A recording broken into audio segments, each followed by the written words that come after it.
morning, everyone. My name is Beth Tarver, and I come to you from New Jersey. Yes, New Jersey, the Garden State, the Department of Children and Families, Division of Child Protection and Permanency. I am from the Office of Adoption Operations, and I have been with the agency for almost 22 years, so a very long time in my opinion. And initially, I was going to save this portion for, why now, why the fellowship, and I think it's important to say, where we came from and why the fellowship is important. So probably 9 years ago, I applied to Maldi, and I did not get in. And so for me, I was determined to kind of be here, have this moment, have this opportunity. And I realized, as I thought about my journey, as I thought about my growth, I wasn't ready then, but I'm ready now. So I'm very happy to be here today with you all, with my fellow peers from across the country. And listening to everyone's presentation, you can tell we have this passion, this energy, this desire. But something shaped us to get us here, and something shaped us to invite us to choose the ARPs that we decided upon. And for me, it's always been about family. It's always been about keeping our families together. It's always been about advocating. I have a background in foster care. I have a background in adoption. And when you see things, those things, they stay with you. They resonate with you. There have been indications and events that have happened that you're like, that's not exactly the way it should have been. But we are here today because we see all the things that have happened, and we want to make a difference. So for me, it's that passion, that energy, and I hope I don't get too nervous, and I'm able to get through everything that really brought us here today. So for us, for me, it was really exploring post-adoption and post-guardianship supports, because again, we can start from intake to permanency. We see the need throughout, our course of our work, but it's really having the ability to be impactful at some place, right? So we dream big, all of us, but it's really starting at one point and getting there. So today we'll talk about post-adoption, post-guardianship supports, and how we can get there. So, we'll talk briefly about the demographics of New Jersey. We'll talk about who we are in the state of New Jersey in terms of our child welfare agency. And we'll talk about some of the national trends, some things that are happening out there on a state level. Post-adoption supports that we have in our office within the Office of Adoption Operations. And I will talk about my action research project, as well as the survey that we implemented, the data, that data. And any questions that you may have. So in New Jersey, we have 21 counties. Some of them are very huge rural counties. Some of them are very densely populated large cities like the Camdens and the New Yorks and the Essexes. But they're all very different. And as you can tell, the population is 68% Caucasian, 13%, almost 14% African American, 9% Asian, other races, 2 or more comprises of almost 9%, Native American 2%. So really, we have a very diverse population in New Jersey. And New Jersey is one of the most densely populated states in the country. So in terms of what we do at our DCP&P, Department of Children and Families, we have 9 area offices, and we have 46 local offices, but we are state-run. So in the 21 counties that you saw, there's at least one local office in one of those counties. But depending upon the size of that county, you can have up to 6 local offices to support the needs of that community. The vision at DCP&P, which is the Department of Children and Families, Division of Child Protection and Permanency, I'll call it DCP&P because it's just what we do. The vision of DCP&P is keeping families safe, healthy, and connected. Now, if you think about that vision, it's really, truly what everyone should be thinking about every single day that we go to work. Keeping families safe, healthy, and connected. And we're not just talking if we open up a case for supports and services and children are in them, but we are also talking about if our families are unfortunately in a situation where they can't be reunified and they are adopted by family members and they move on, and post-adoption services, post-guardianship services, we want those families to be successful as well. We want all of our families to have to be safe, healthy, and connected. Our values are to collaborate, to have equity, to have evidence to supporting what we're doing, and to think about the family, giving that family a voice, and to think about the integrity that we're doing. Our core values have race, equity, in it now. I mean, I don't even need to go over any of the other core values, but the fact that we recognize that in New Jersey, there's some situations going on, right, where race equity needs to be explored further. It's now in our core values. That speaks volumes in terms of what our leadership in New Jersey is doing, what they're thinking about, what we as staff have been talking about. We understand that race equity needs to be explored further. We actually have a race equity work group in place. We tried very hard Jenny tried very hard to allow me to be on that work group. It didn't happen, but that doesn't mean we won't keep trying, because again, there's a lot that I could have brought to the table based upon the information I learned here from, my peers across the country and from Sherilyn and Patty. So the overrepresentation of African American children in foster care in New Jersey, let's just look at Caucasian African Americans. 50% of the child population in New Jersey is Caucasian. Only 14% of the child population in New Jersey is African American. Yet when you go to foster care, yikes, 27% of Caucasians are in foster care. Almost 42% of African Americans are in foster care. We have some work to do in New Jersey. We recognize that, and we will get there. But it's going to take a lot of work in order to head in that direction. And in terms of children being adopted, still the same. 27% children adopted, 47% who are Caucasian, 47% African American. Again, only 14% of the population. So when we think about who is being adopted, what is happening out there, we understand that we have to continue to support our families. We recognize that. And that really, truly is our goal, to support our families. So, in terms of the national trends, post-adoption and post-guardianship supports, it's just picking up its speed in terms of folks recognizing the need and that it needs to happen. We have to support our families post-adoption, post-guardianship. Everyone in this room understands that post-adoption, post-guardianship, it's a journey. We know the trauma that's happened to our children, our families. We know especially that when we bring children into a family that they already know, pre-existing relationships, we know the dynamics that are then brought to the table, everything changes. It's not this, okay, this is easy, let's close out with DCP and D and let's keep it moving. We know the journey is going to be challenging. So it's very, very important that we continue to support and have agencies that are looking further into how we can best support our children and our families. So we have had the opportunity to partner with the Quality Improvement Center for Adoption and Guardianship for the past 5 years. And we recognized early on in our agency, in the Office of Adoption Operations, that post-adoption, post-permanency efforts were really, truly needed. And we really have been, I don't want to say on the cutting edge in terms of what we've done, because we've had post-adoption, post-guardianship efforts in our city since I was an adoption worker in the field.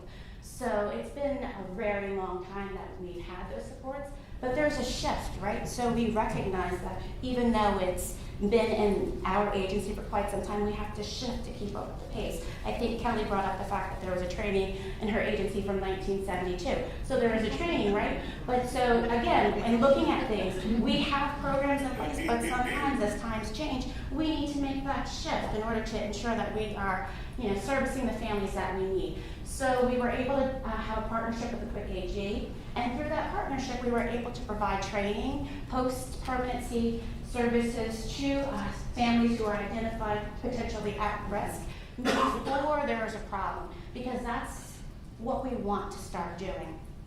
Typically, when folks are at their wits' end, and we've all been there, we've heard the calls, they're at their wits' end, they're given their 14-day notice, as Thomas said, and we understand that they're at their breaking point. So sometimes there's no coming back from that. And once they're there, we realize, you know what, it's highly unlikely, sometimes very difficult to stabilize those situations. We can, but it's hard. So if we are able to get to families before they're in crises, then hopefully we can make and have a better impact on our families' outcomes. So that was really part of the work at KPG, and really it has been a wonderful program. There are folks in this room, myself, who were trained to support our families post-adoption. And so again, that was just part of the journey to understand, there's this need, and let's do what we can to support our families. The Office of Planning, Research, and Evaluation, they too are working on a post-permanency project, which is also very incredible. I think the state of Virginia also is working on post-permanency projects. So there are a lot of states, a lot of jurisdictions working on post-permanency because we realize how incredibly valuable services are to families post-permanency. And then I have to think about the work of Dr. Joseph Crumley. I always have to throw him up because I so appreciate his work in terms of what he does post-permanency. And we had the privilege of having him in New Jersey several times, most recently last month. And I tell you, every time he speaks, it brings me back to why I'm doing the work I'm doing, because I see the need for people to understand why post-permanency supports are needed, especially with our relatives. Because again, if you think about their journey, their loss, their role changes, their grief, they're still having contact with birth parents, how to navigate those situations really is tough. And any one of us in that situation would have a tough time navigating birth parents who are unstable, putting up barriers, and then having folks who may not understand how tough this is going to be in those situations. So Dr. Joseph Crumley is someone who I value his work. Every time I meet him, see him, praise him, thank you for giving me this passion, because quite honestly, when I heard him probably 8 years ago, I wasn't feeling quite like this. I still had that passion, but the statement of relative placements by default, what he said, that resonated with me, and I carry that because he said, think about this for now and then later on. And his work to me is extremely powerful. So in the Office of Adoption Operations, we have the Subsidy, Guardianship, and Registry Unit. And so it's a group of staff. We are responsible for supporting the field pre-permanency as well as post-permanency. So our adoptive families, guardianship families can still reach out to us if they need assistance, supports, resources. So we are still available for them to reach out post-adoption as well as post-guardianship, so post-permanency. And so with our office, we have contracts throughout the state. We have a clearinghouse. We have a pre- and post-adoption clearinghouse. It's called New Jersey Adoption Resource Clearinghouse. And so they have a lending library. So adoptive parents, guardianship families can reach out to us, reach out to them, and say, you know what, I'm having a situation. Is there any references, resources? They can send them books in the mail. They send them a package. It has the stamp already on it for them to return it to them. They can also call to find out who we have as adoption competent therapists. So we have a listing based on counties of adoption competent therapists available for our post-permanency families, which is also amazing. We also have Kin Connect, which is also for guardianship post-permanency. So again, we have available resources, but as you will see in my surveys about what our families actually need, are they really tapping into those services? So I think that was a telling part of this whole process. We have post-adoption counseling, so our families can self-refer for post-adoption counseling. We have as well, pre-adoption counseling. Again, they are the therapists, our adoption competent therapists. I think it was Brittany, I believe, who mentioned Rutgers University having that program, and that's where our staff are trained through Rutgers University. So our therapists are trained there, but also our caseworkers who have a year's experience are trained there. And we have subsidy until age 18 or graduation from high school, and post-adoption child care for a child under age 6 or enrolled in kindergarten, health insurance through Medicaid, registry services. So again, we understand, and our program was established by very progressive women, years ago, and we want to continue carrying that torch, but we recognize there needs to be a shift in order to ensure we're meeting the needs of our population, what they desire and what they need now. And I know as social workers sometimes will say, oh, they need this, oh, they need that. But it's really important for us to kind of say, you know what, let's hear the voice of our folks, our families who are doing this. What do they need? Let's just not throw things at them unnecessarily. Folks are busy. I think when Thomas talked about his hour training for trauma, we recognized folks are busy. So we need to make sure what we are doing, the services we have available, are the services our families who are in that post-permanency process is what they need. So my PICO changed slightly. I think everyone's PICO changed slightly. And I'm getting very comfortable now, so you guys might see a different side of me, right? So it took me like 15 minutes to warm up. I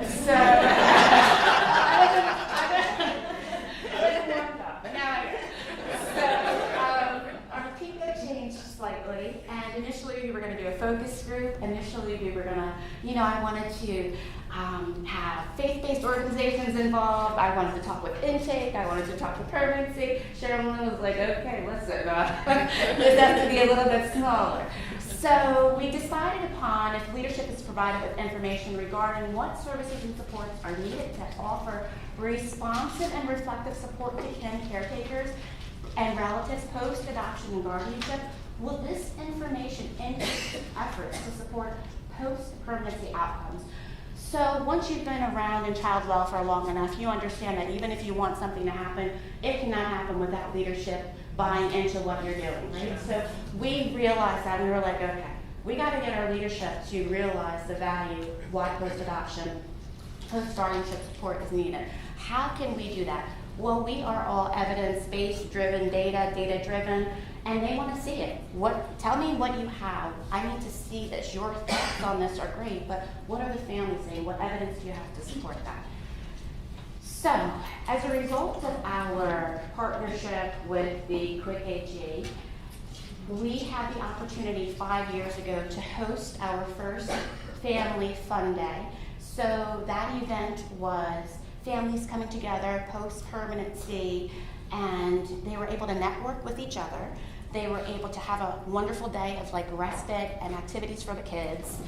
There was food involved, there was swimming involved, so it was just a fun, relaxed day. Okay, it was like a vacation day for them. So we were able to invite families out for this fun day. And we, as a result of that, our leadership recognized, oh my goodness, this was amazing, because when the families came 5 years ago to that event, they were able to then start talking to us about, this is amazing, thank you so much. And we have this situation that we needed to talk to someone about, but we weren't sure who to reach out to. So then they were able to network with us about their needs at that time. And we would reach out to them, give them the resources that they need. And it really made sense, to have that face-to-face contact post-permanency, because that's really what this work is about. This work isn't just about closing the door after we leave them, but it's about maintaining those connections, right? Being safe, being healthy, having those connections after we leave them, right? Because we don't want them to feel like they're alone. I mean, think about everything that our families have been through, and then we leave them. It's a lot. It's a lot to think about. So when we sat down to think about our approach for this ARP, we thought, in our brainstorming, what an opportunity we would have if we could potentially survey the folks, the families post-permanency who are coming to this year's Family Fun Day.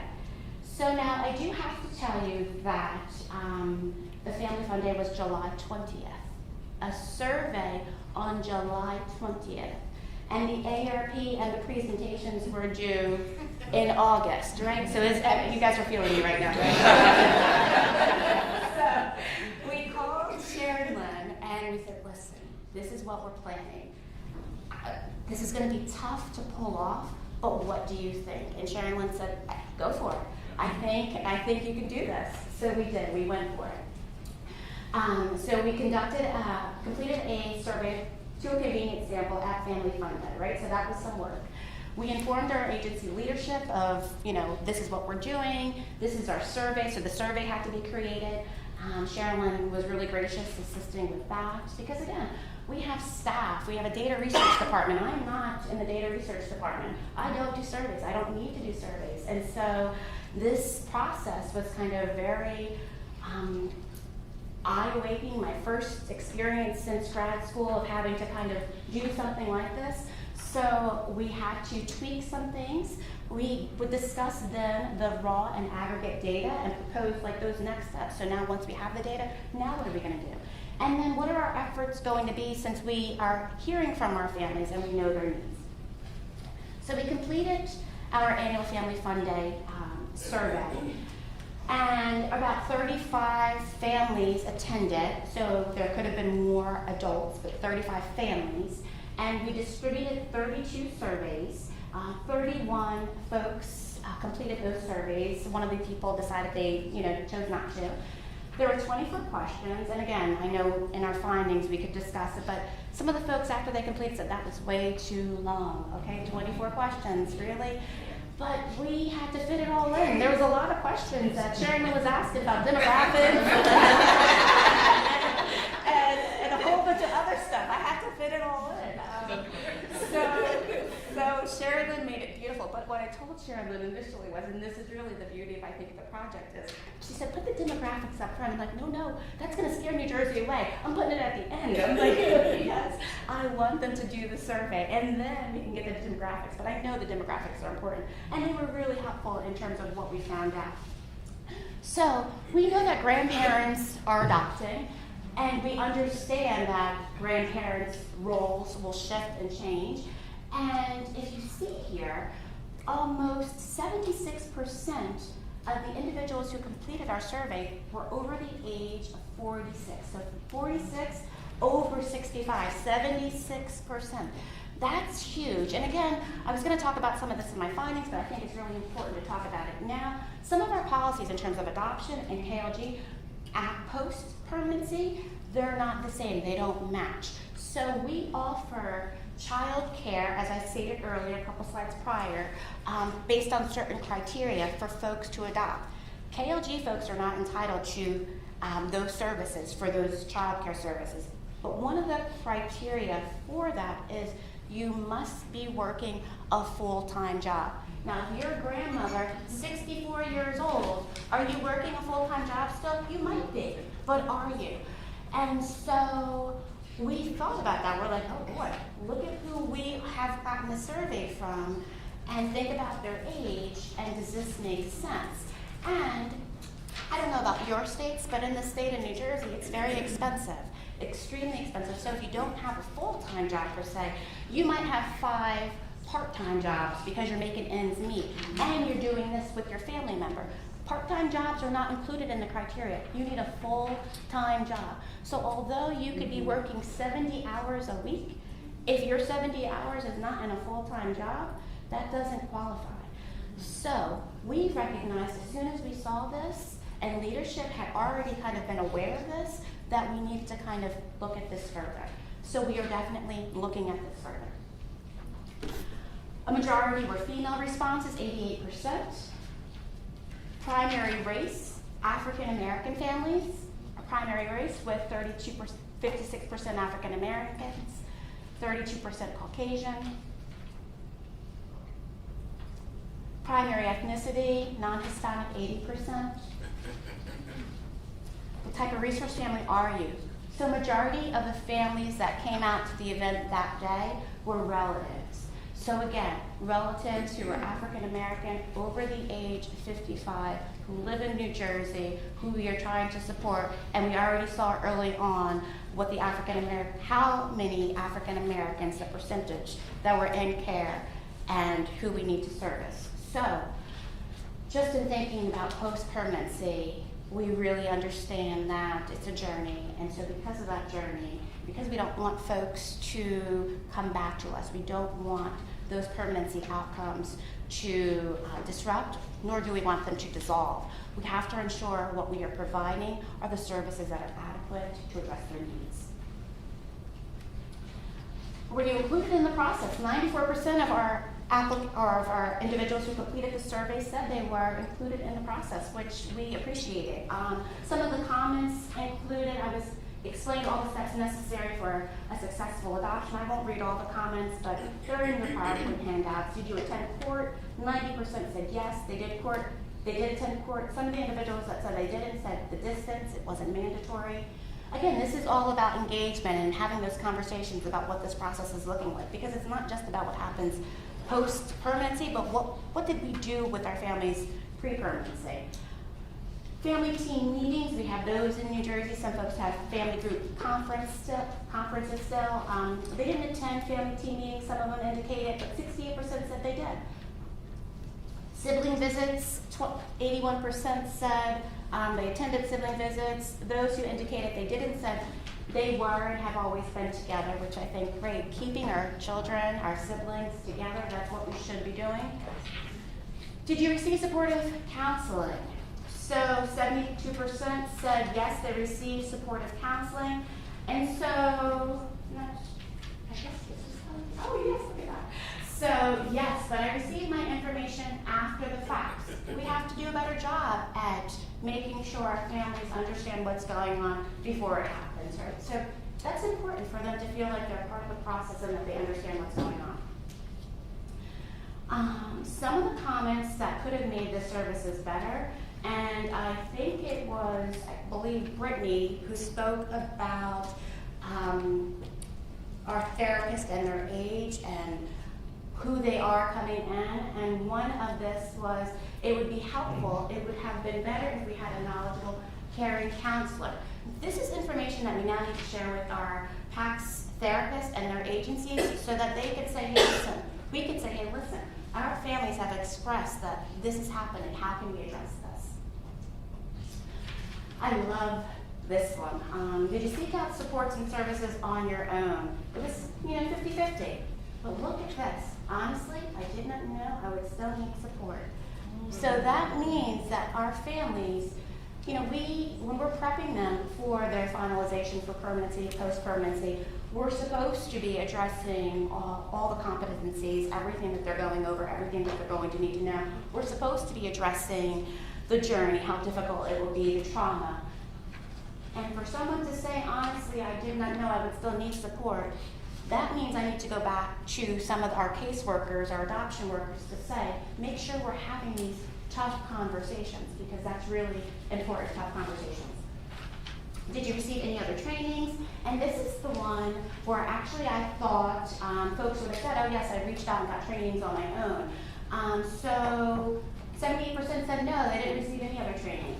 However, if you look, it says mental and personal curiosity. Someone took the opportunity because they were curious about their journey, what it would look like, and took additional courses only because they had personal curiosity. But obviously, we all know that anything you take, any trainings you take, can improve and impact outcomes. Do you need more trainings? I thought specifically, families would say absolutely.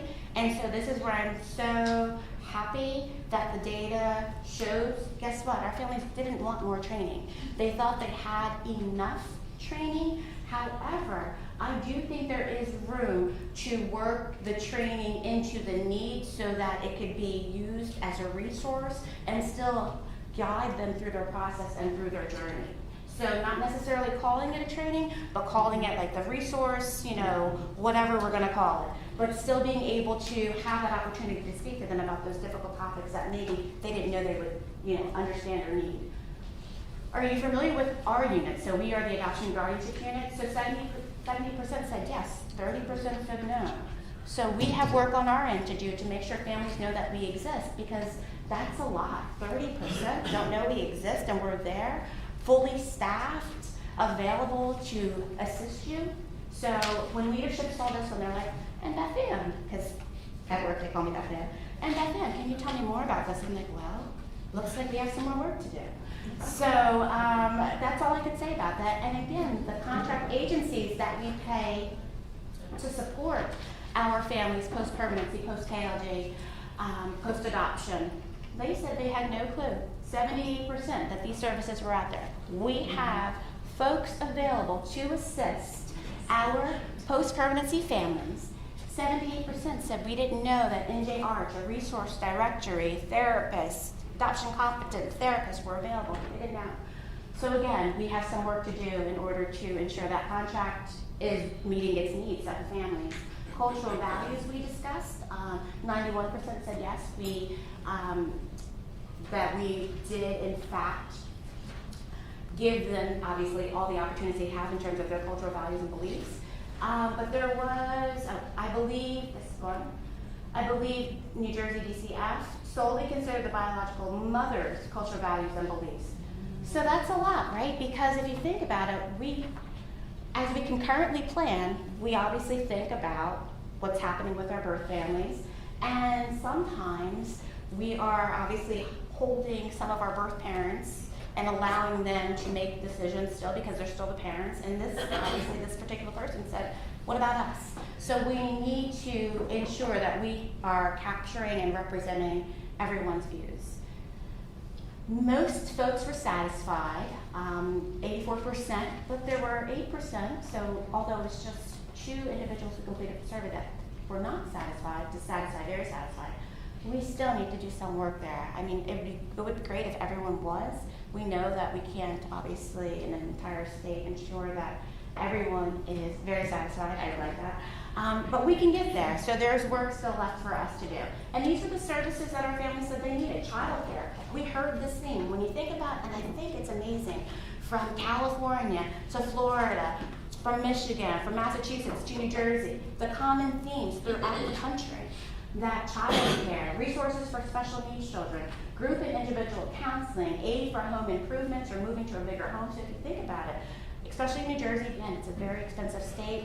Families have to kind of be mindful of where they're living, but when they take on the role of caring for our children, and our children continue to grow and age post-permanency, we understand they're going to need more room. But in our very expensive state, they've taken on this responsibility. They might need a 4-bedroom. 4 bedrooms are very expensive now, right? So that 2-bedroom that worked for the toddlers, it's maybe not going to work anymore for those adolescents. All set with the help we have, but they were interested in those first-time home buyers, right? So any program for first-time home buyers. College assistance, free lunch, because once they have achieved permanency, it's based on their salary now, not the salary. Obviously, it was the state situation prior to that. So that I thought was interesting. Scholarships and financial aid. So next steps. So our leadership at DCP&P is extremely responsive to what we have been sharing. They've been positive, and it's been really incredible. They really understand, this administration especially, understands the need to keep our families in New Jersey safe, healthy, and connected. Really, our vision is not just pre-permanency, but post-permanency for all residents of New Jersey. That is our goal, our mission.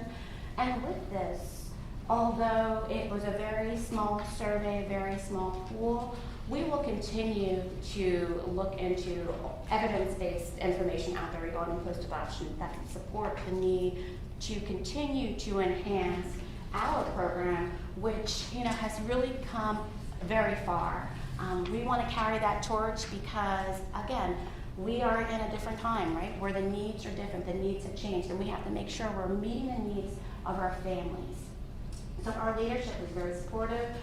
One of the things we've done in terms of just trying to ensure we're capturing what our relatives need post-permanency, so post-adoption, post-guardianship, is we've instituted a call tracking system in our guardianship and subsidy unit. So when our relatives call us post-permanency, we are now tracking them and tracking those calls based upon their needs, so checking off little boxes and then opening it into a system so that we can pull that data later on to say, you know what, we had 2,000 calls this month, and in those calls, these were our needs. This is what our family has indicated they needed. So we are hopeful that that information will then drive the next step. So these are all about those next steps, about ensuring that we have services and supports that match our families' needs. We clearly saw that some of the services and supports that folks in this room were talking about they want it in their states. We have, but people aren't even utilizing them. So since we have them, how can we ensure folks are utilizing them? And we discussed, obviously, the policies that we needed in order to ensure that it's matching and it's making sense.